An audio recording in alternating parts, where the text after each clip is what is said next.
Hello everyone, Drake Robinson here, and boy, do I love being proved right. I love it. I'm not gonna lie, I do. Because what did I say? What have I been saying? What have I been saying for the past 2 years now? 3 years now. Since the first Scream. I'm sorry, not the first Scream, but the first rebooted Scream. Scream 5, basically. And Scream 6, which is not at all much better. And now, what have we got here? So I don't ask how, but I managed to see Scream 7 just a little bit earlier than most. And I am here to tell you that it is by far not the, but one of the worst Scream movies, complete in total. Like and the reason I say one of these is because Scream 5 and 6 were just as bad. So I'm not gonna even gonna even sit there and say that, oh well, maybe they were a little bit. No, they were both terrible as well. Those two movies will never get a pass from me in any way, shape, or form. And this movie just goes to show you that you can be a great writer, but as far as directing goes, Mr. Kevin Williamson, you are a great writer, but keep your day job because, my friend, because the director's chair is not cut out for you, and the last movie you directed also proved that. So you're a great writer. You did great on Scream 1, 2, and 4. But this one, this was definitely a seed designated for one person, the late great Wes Craven, and his absent obviously has been missing for a very long time from this franchise, very noticeably, and it just confirms everything I said. We don't need any more Scream movies. But hey, I guess we're just gonna keep milking that. Just gonna keep milking that poor cow until all the milk is gone and it's worthless. Listen, it's off to the slaughterhouse for it. No pun intended. But yeah. So let's talk a little about Scream 7 spoilers. So I guess the big question everyone was wondering is where the direction was going to go now that they fired the terrorist sympathizer, Melissa Barreram, and and the highly overrated Jenna Ortega also left. Um, and so people were wondering where they're going to go with this story now. Well, we meet up with Sydney, who is working at this coffee shop now. This little and she got this daughter, this named after Tatum's character, Rose McGowan's character, from the first Scream. And she's got this friend group, and it's literally just kind of just because we're out of ideas, so we're just gonna, I guess, their way of meta, because this franchise lost steam so many years ago that like I said, they're just retreading things. This is the same thing Scream 5 and 6 did, just retreading things from the past. Oh, remember that, so it has to be good. No, it's not. That's not how it works. And so so she has this friend group. One of them is this McKenna Grace chick. She's the new flavor of the year. She's in everything. So, kind of like how Jenna Ortega was when Scream 5 came out.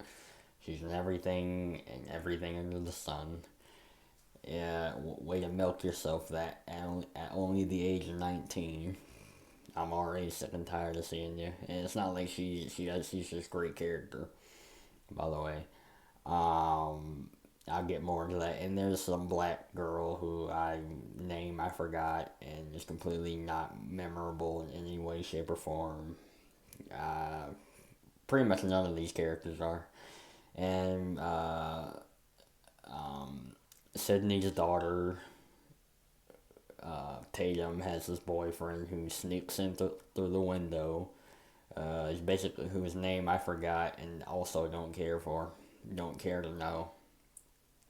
He's this basically Timu. A lot of the characters, by the way, in this movie are kind of Timus. You know, lesser than versions. He's just Timu Billy Loomis who sneaks into the window. Sydney kicks him out, and is overprotective, and where the story's going. She's gonna learn to, she's overprotective, but she's gonna learn to give her daughter some space and all this other stuff. Yeah, like, it's just so cliche. It is so you can literally, you can, like it's just like you could cut it with a knife. It's so obvious. Um, no no pun intended. Cut it with a knife. So yeah. So she's working at this coffee shop, and she has this neighbor played by Anna Camp. I think the lady's name is Jessica. And Jessica has a son who is also part of the friend group who has this big obsession with Sydney, and you think, and he's obvious red herring. I already knew he wasn't gonna be the killer because like it's too obvious, and yeah, which we'll get to that later. Who the actual killers are? Because my God, when I tell you, I you know, Ghostface is such an iconic person, such an iconic figure that it's embarrassing when the mask comes off and it's someone who is just so underwhelming and so dumb, and the motivation is so. We haven't had a real good motivation since Scream 4. That was the last good motivation to me. Emma Roberts' character wanting fame and attention and being the new Sydney. That was the last good motivation we had in this franchise.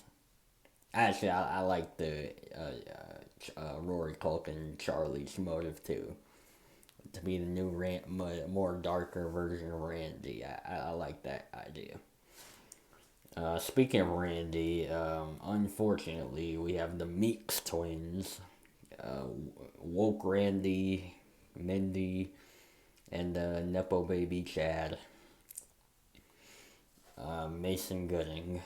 Um, they are with Gail Weathers, um, who is this, who is he again? She's just like journalist or whatever, traveling journalist, and she's like, and the Meeks twins are like her like little like cameraman apprentices. I don't even know what to call them. They for some reason are attached to Gail's behind, and woke Randy was somehow even more annoying in this than she was in 5 and 6. And God, and of course none of them die. By the way, huge spoilers. None of the main people die at all.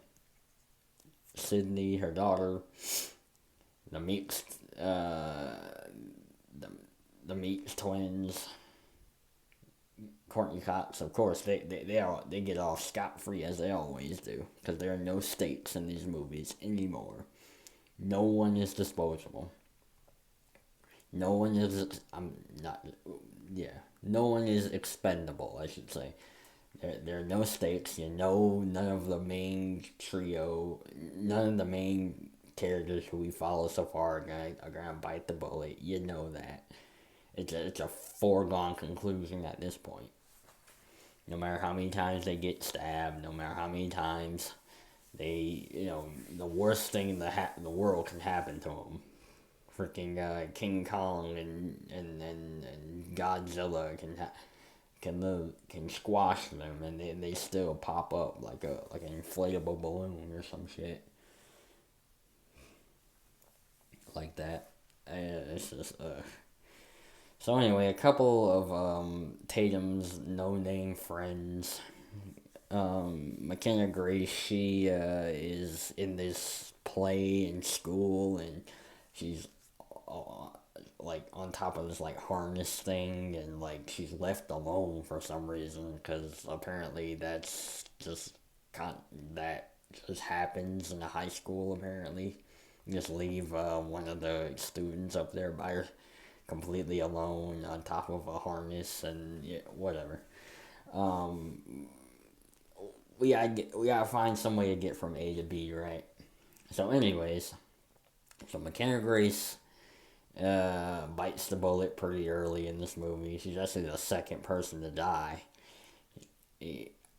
After the couple in the beginning, you pretty much saw their deaths in the trailer. Like the guy gets stabbed. They're at this Airbnb in Amber in Stu's house, and Ghostface comes in, offs them both, and burns the house down. It's pretty much what you saw in the opening scene.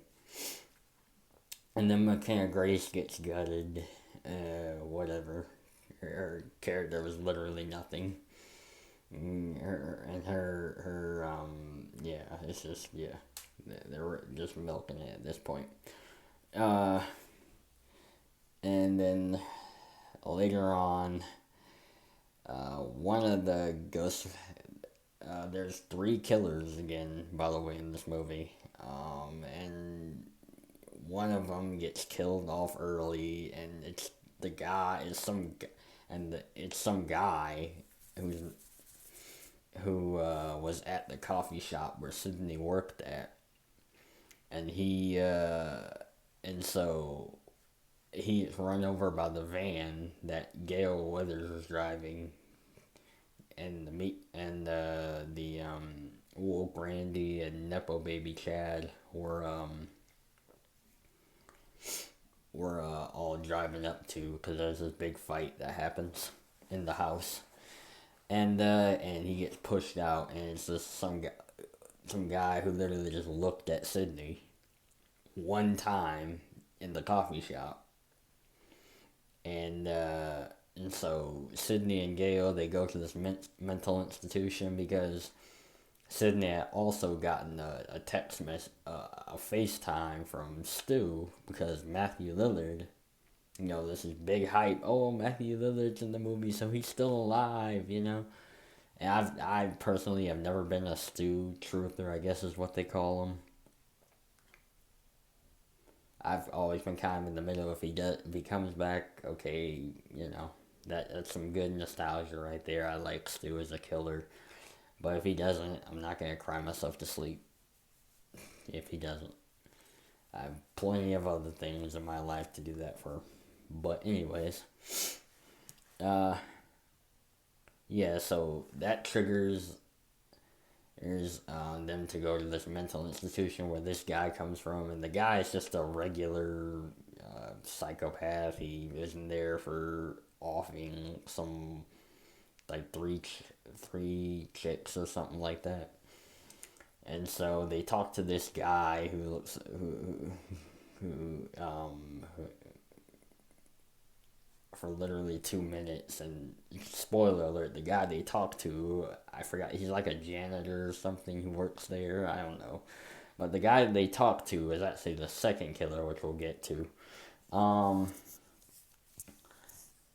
In the climax. Yeah, so they talk to him for a little while, and they go off, and they have this talk about the rules and all this, and this is so whatever.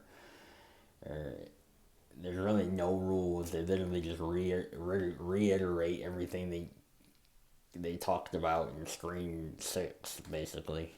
There's really no rule. There's no meta commentary. This movie tries way too hard to be funny, which none of it was funny to me.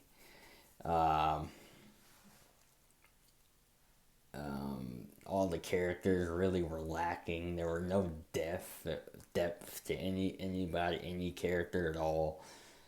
All of them were one dimensional. Like I said, there were T moves. Like, I didn't care for a single person in this movie. Like, even Sydney to a degree was like kind of just going through the motion, Like, and same with Courtney Cox. They're like, I mean, there wasn't really much real depth to their characters either, and I like both of them. So I don't know if that's just the way they were directed, or I don't know, because Kevin Williamson is not a good director.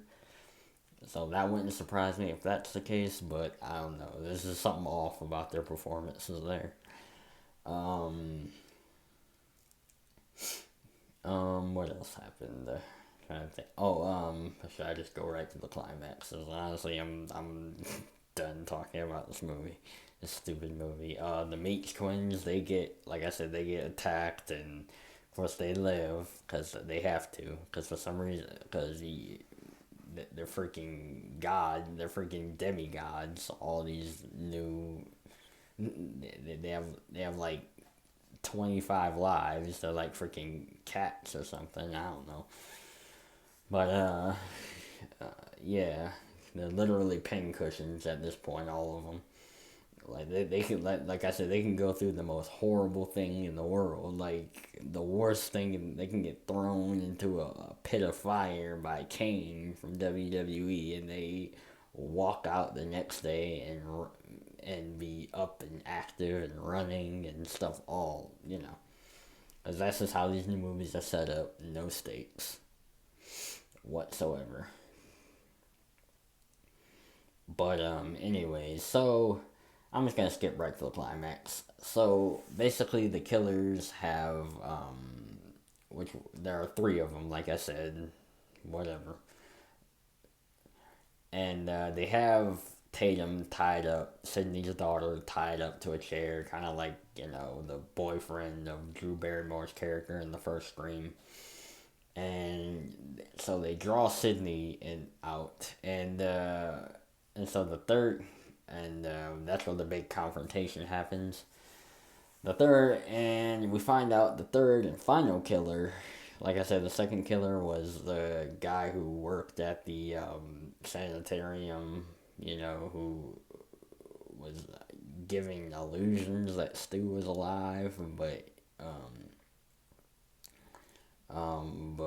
yeah, which we'll get to. He's not, by the way. Yeah, all this Matthew Lillard hype.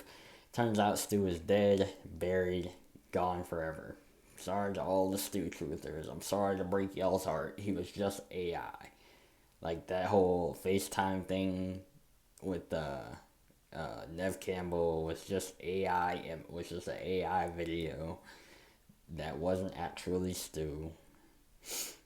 Turns out this guy who used to work at the sanitarium used to work for Google, I think, or something like that. So he knew how to do that AI stuff, and I guess that's the commentary, how AI is out of control and all this other stuff. I don't know. It was very poorly executed, if that's the case.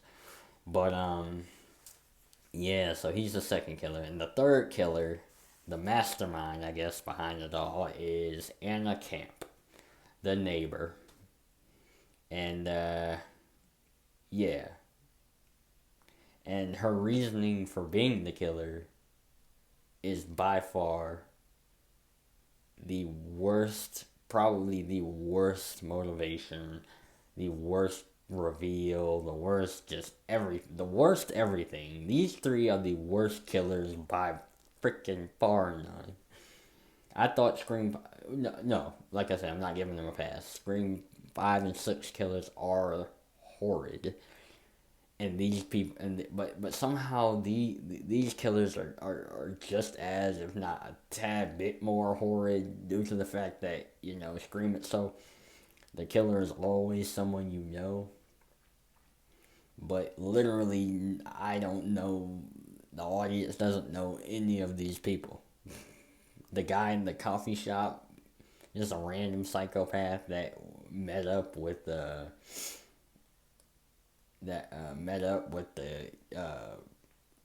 guy in the sanatorium and Anna Camp's character, and they all came up with this idea to, because Anna Camp has a grudge against Sydney because she was a big fan of her book, the one that she wrote in Scream 4. and it helped her get through her divorce, and so she offed her ex-husband because of that. And then she's also responsible for her own child being murdered. The guy who was obsessed with Sydney Prescott, the kid in the friend group, um, who oh yeah, gets like impaled. By the way, yeah, he dies too. Um, so she's like, he reminded me of my ex husband, and so it was like, I guess it's a thing to where like Emma Roberts killed her mom in Scream 4, and they're trying to do that, but in reverse. But it had literally no impact because I don't care about her son. Mm, I don't care about her as a killer. By far the worst killer in the franchise. All three of these ugh, I have no. I'm lost for words because I'm just like, you know what? Speaking of Emma Roberts, you know what made her taking off the mask so, but the second best, in my opinion, second best Ghostface killer reveal is because we were led up to believe that she had so much screen time. We were led up to believe that she was the next Sidney Prescott.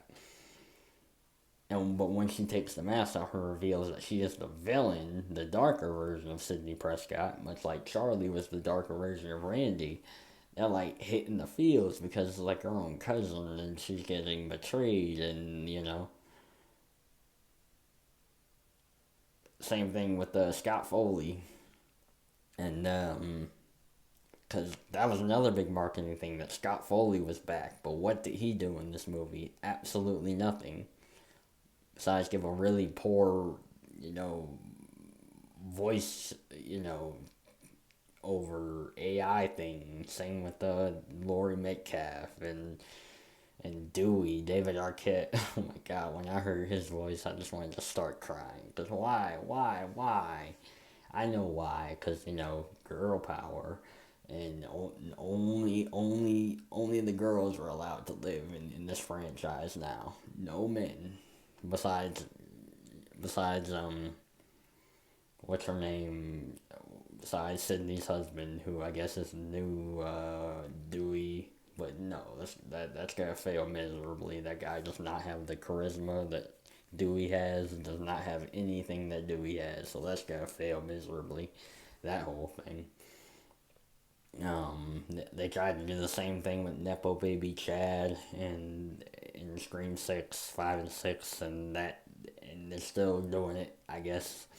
And that's gonna fail miserably because Nepo Baby Chad does not have anything that his father possesses or that Dewey possesses. So, no, no, no, no.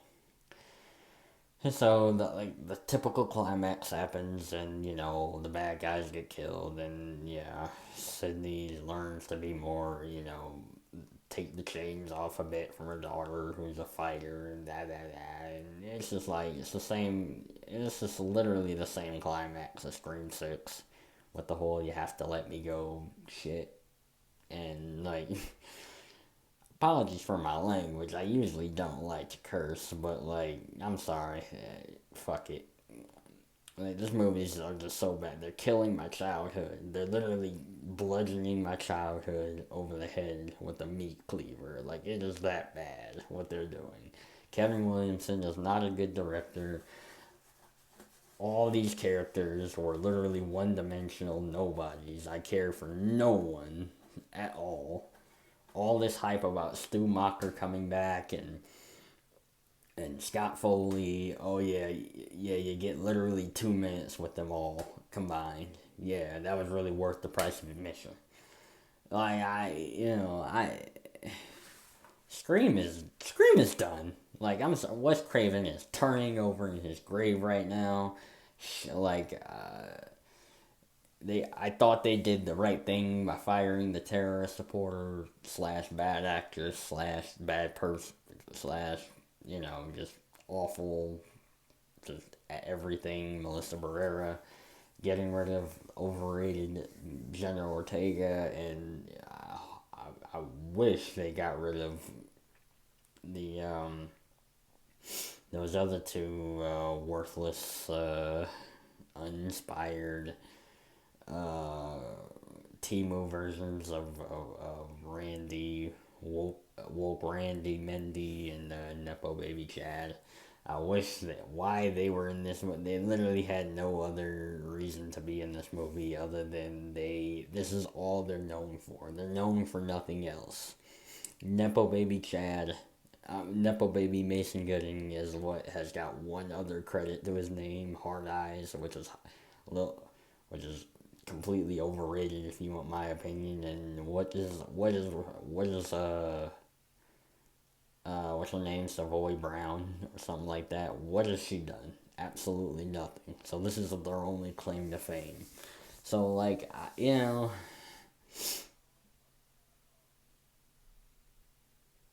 say all that to say, yeah, that this franchise is just done. Absolute dog crap. Absolute just uninspired, lazy. It's literally like, what is that motivation? It's literally like, I'm mad at you, Sydney, for not being in Scream 6. So it's like, basically, is what that motivation was. So it's like taking it out on the audience who are mad at Scream 6 because, or, yeah, I guess they were meditating. They're trying to make a meta commentary on Nev Campbell not returning for Scream 6, and the killer's mad because of that. Again, I guess kind of like playing on that whole toxic fandom BS, which is just so like stupid, and was already a bad enough motivation to Scream 5, but somehow they made it worse in this movie. Oh my god, it's just like, I'm done. I'm just done with this franchise. I don't care if they make a Scream 8. I hope it bombs. I hope this movie bombs in the box office. Something needs to happen. It can never be any other Scream movies after this. I'm sorry. Something major needs to happen. I'm sorry. It does. Alright. This 20, almost 30 minutes too long. I'm out.